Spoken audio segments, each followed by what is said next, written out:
Hi అండి. Welcome back to our channel. ఎలా ఉన్నారు? అందరూ బాగున్నారా? మొన్ననైతే నేను డీమార్ట్‌కి పోయినా శ్రావణ మాసం దగ్గరికి వచ్చింది కదా అని. కానీ అప్పటి సామాన్లు అయితే మొన్న ఓపెన్ చేసిన అన్నమాట.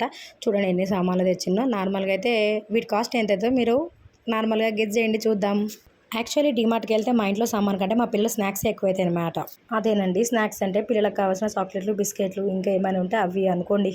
ఇక వాటన్నింటిని ఒక కవర్లో వేసి పెట్టేసుకుంటే అయిపోతుంది. ఇంట్లోకి కావాల్సిన గ్రోసరీలన్నీ ఇంకో కవర్లో పెట్టేసుకుంటాను. అదేందో కానీ డీమార్ట్‌లో సరుకులు కొన్నంత ఈజీగా ఇంట్లో సామాన్లు చదరలేనన్నమాట నేనైతే. మీరు నాలాంటి వాళ్ళనైతే కామెంట్ చేయండి. అదేందో కానీ తెచ్చిన రోజు చదరాలంటే శాత కాదు. నెక్స్ట్ డే చదురుదాం, రేపు చదురుదాం, ఎల్లుండి చదురుదాం అనుకుంటా వారం అవుతుంది, 10 రోజులు అవుతుంది. అవసరం ఉన్నాయి తీసుకుంటా, మళ్ళీ బ్యాగ్ చదిరి పెడతా, అవసరం ఉన్నాయి తీసుకుంటా, బ్యాగ్ చదురుతా. అట్లనే గడిచిపోతుందండి. ఇట్లా చదువుకోవడం అయితే నాకు చాలా ఇష్టం కానీ ఎందుకో శాత కాదు మళ్ళీ. అవును కానీ ఇంకొక విషయం ఏంటంటే మనం డీమార్ట్‌కి పోతే మనకు కావాల్సిన సామాన్ మర్చిపోయి వేరే సామాన్ తెచ్చుకుంటాం అన్నమాట.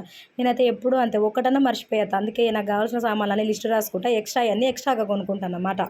అంతగాని రాసుకొని పోయినా కానీ ఏదో ఒక వస్తువు మర్చిపోతా. అదేందో నాకు అర్థం కాదు. మరి నేను గజనికి చెల్లినా అక్కన నాకైతే అర్థమైంది. మీ అందరిలో కూడా నాలాంటి వాళ్ళు ఒకరు ఉంటారని నాకు తెలుసు. వాళ్ళు ఎవరో కామెంట్ చేయండి. అవును కానీ పోతా వీడియో ఎలా ఉందో కామెంట్ చేయండి. లైక్ చేయడం మాత్రం మర్చిపోదు. కొత్త వాళ్ళైతే సబ్స్క్రైబ్ చేసుకొని ఉంటాను. మరి బాయ్.